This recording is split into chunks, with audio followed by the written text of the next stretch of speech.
Salut tout le monde, c'est le Kira. Aujourd'hui on se retrouve avec une coupe absolument affreuse, mais surtout pour une nouvelle critique à moi, générique.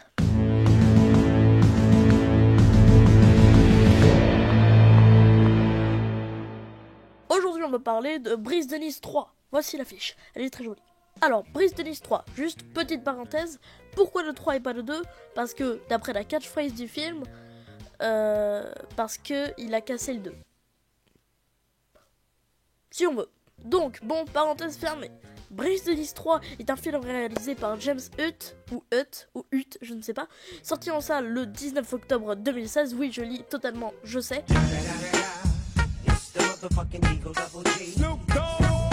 Il s'agit de la suite indirecte du film Brise de Nice, sorti en 2005, et comme acteurs principaux, on a Jean Dujardin, Clovis Cornillac et Bruno Salomon. Alors tout d'abord, j'ai noté 2-3 trucs sur mon petit téléphone, et donc pour me rappeler de tout ce que j'ai à dire sur ce film. Déjà, si vous n'avez pas forcément envie de voir cette critique, sans vous faire spoiler par exemple, bah, juste un petit avis sur le film, c'est...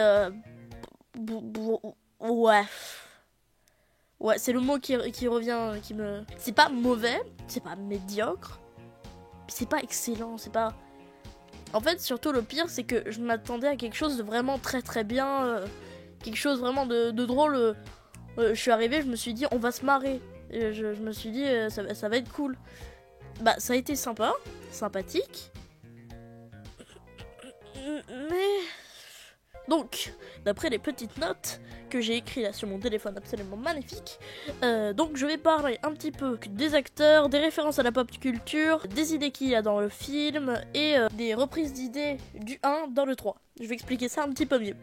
Déjà, hop, pour le premier point, dans le film, Brice raconte le film au travers de flashbacks, entre guillemets, des très très longs flashbacks du coup. En fait, comme s'il racontait l'histoire, comme si... il raconte l'histoire à des enfants parce qu'il est devenu moniteur de ski, il me semble. Oui, c'est ça. Donc il raconte l'histoire à des enfants, voilà. Voilà, c'est tout bête, ça me rappelle certains films, mais bon, c'est pas grave. L'histoire, j'en ai toujours pas parlé, mais elle est assez basique. L'ami de Brise de Nice, Clovis Cornillac, alias Marius, dans le film, qui lui envoie une bouteille à l'eau pour lui dire il y a un problème, il faut que tu viennes vite prendre le premier avion pour Hawaï du coup, pour qu'il vienne voir le truc. On va dire que ça c'est l'histoire. Et ça c'est le film. On n'en a rien à faire de l'histoire. Mais vraiment. C'est-à-dire que l'histoire a un impact si petit sur le film. C'est un film à sketch.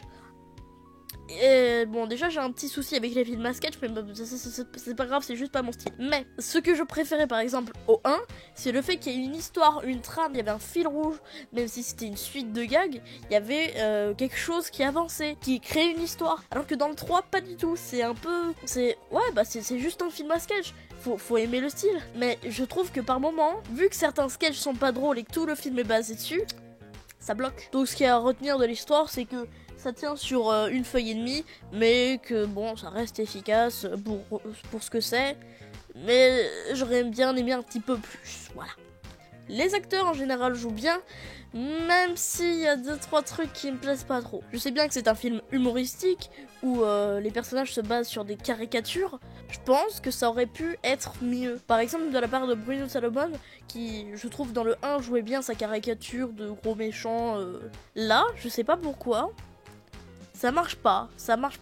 Au début du film, il joue un petit peu la victime, mais ça fait... Enfin, je sais pas, c'est trop... C'est comme s'il y avait quelqu'un, pendant 1 heure, il te tapait sur l'épaule pour te raconter une blague qu'il t'a déjà fait 100 fois. Enfin, au bout d'un moment, t'en as marre, tu dis, c'est bon, tu te calmes, Denis, tu dis stop, tu te tais, t'arrêtes avec ta blague de...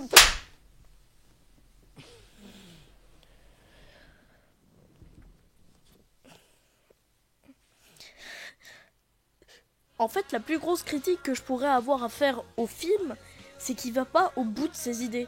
Je trouve qu'il y a par exemple des séquences du film qui fonctionnent très bien, mais qui d'un coup se stoppent pour passer à un autre truc. Vu que c'est un film à sketch, comme je le répète beaucoup, désolé, ça passe d'un sketch à un autre, d'une qualité à une autre. Je semble être assez négatif sur le film, et c'est ce que m'a laissé le film en sortant de la salle. Je me suis dit, ouais, il y avait des trucs sympas, mais il y avait tellement moyen de faire mieux.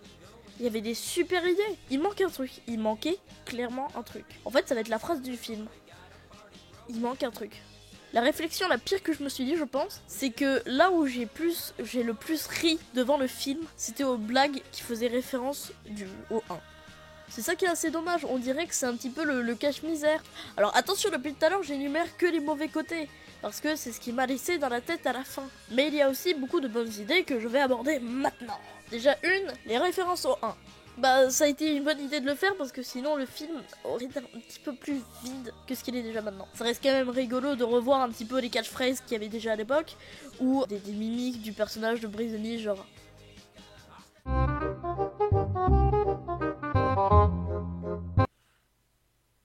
Imitation, voilà, acteur studio, voilà. Donnez-moi un Oscar, je suis Jean Dujardin. Non, sérieusement, là, je dois vraiment arrêter de faire des blagues nulles. Bon, secondo, il y a les références à la pop culture en général. Alors attention, par contre, c'est une qualité et un défaut. Une qualité parce que les moments sur eux-mêmes sont vraiment super bien, sont vraiment très bien faits, voilà, c'est bien réalisé, bien fait, machin et tout. Mais certaines références sont très mal amenées. Ça amenait un peu en mode... bah tiens, je vais mettre ça là parce que ça va être bien, enfin, les gens ils vont bien aimer. Sauf que le truc c'est qu'au final, par exemple, il y a une scène en dessin animé qui, par exemple, aurait été mis comme ça sur internet, aurait été dantesque, mais dans le film ça apparaît en mode... comme ça. Salut. Mais la scène en elle-même, en dessin animé imité Dragon Ball, était quand même plutôt sympathique. Ou par exemple, le plan de fin qui fait référence à Retour vers le futur. Ça, par exemple, c'est une référence qui est à peu près bien placée, comme ça, c'est un petit truc tout bête. En plus, on imagine que c'est 50 ans après, donc un peu dans le futur, dans le retour vers le futur. Parce qu'il s'envole en moto il laisse une trace de feu. Enfin, franchement, si c'est pas ça, c'est quoi comme référence? Et tout plein de petites références. Par exemple, juste avant la scène en animé, il y a un truc qui m'a fait éclater de rire. Juste avant le duel là, en animé, c'est Brice qui pointe son doigt vers la personne qui veut battre et il dit c'est l'heure du duel. C'est trop cool!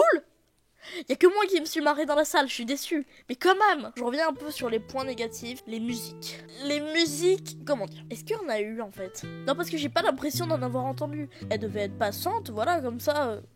Mais je les ai pas entendues. La bande son, j'ai rien que... Quand je suis sortie de la salle, j'ai pas chanté, par exemple. Des fois, dans certains films, machin et tout, je ressors avec la...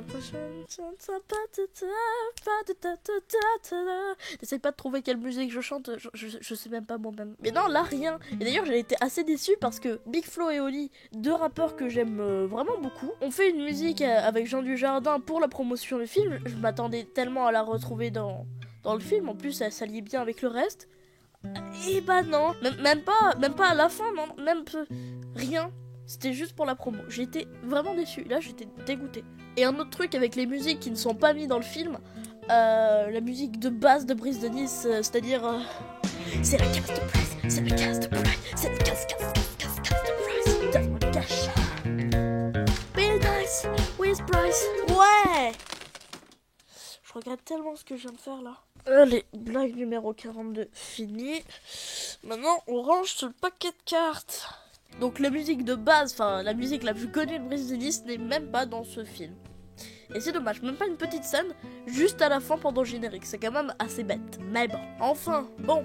Ce film, en quelques mots, il est comment? Il est sympathique, mais pas fou.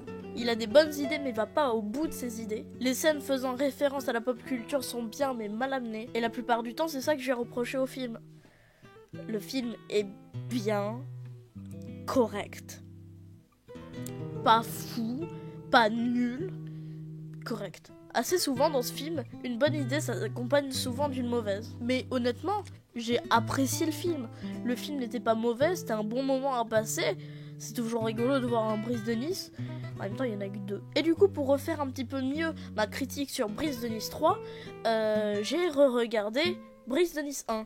Parce que ça faisait longtemps quand même, hein. 2005. Moi, j'avais 2 ans, j'ai dû le voir à 4 ans. Et Brise de Nice 1 est clairement meilleur que le 3. Enfin, de mon point de vue, d'un spectateur lambda qui regarde pas vraiment dans tous les détails du film, je trouve que le 1 est meilleur que le 3. Pour moi, c'est totalement subjectif, mais voilà. Le 1 avait un petit quelque chose qui rendait le film vraiment intéressant.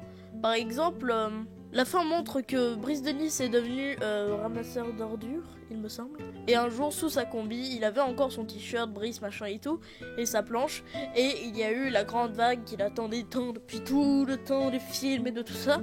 et il est allé la surfer, et je trouvais que ça c'était une bonne fin pour bien, voilà, ça marque, voilà, ça fait une bonne fin. Alors que la fin de Brise de Nice 3, c'est juste Brise qui dit aux enfants, à qui il racontait l'histoire, bah c'est n'importe quoi. Et je trouve que ça casse tout le truc du film. Mais vraiment tout. Ça casse tout le truc du film. Ouloul, oh mon dieu. Mais bon, malgré tous les points négatifs que j'ai pu dire sur le film, je le trouve quand même plutôt correct. Je peux pas vous conseiller d'aller voir le film, et je peux pas vous le déconseiller non plus. Si vous aimez bien regarder des films rigolos, pas prise de tête, sympathiques, que vous oublierez quelques temps après, mais que vous aviez trouvé plutôt sympa sur le coup, je peux que vous conseiller d'aller le voir. On peut pas vraiment se fendre la poire comme un gros malade devant ce film. Désolé film, je t'ai cassé.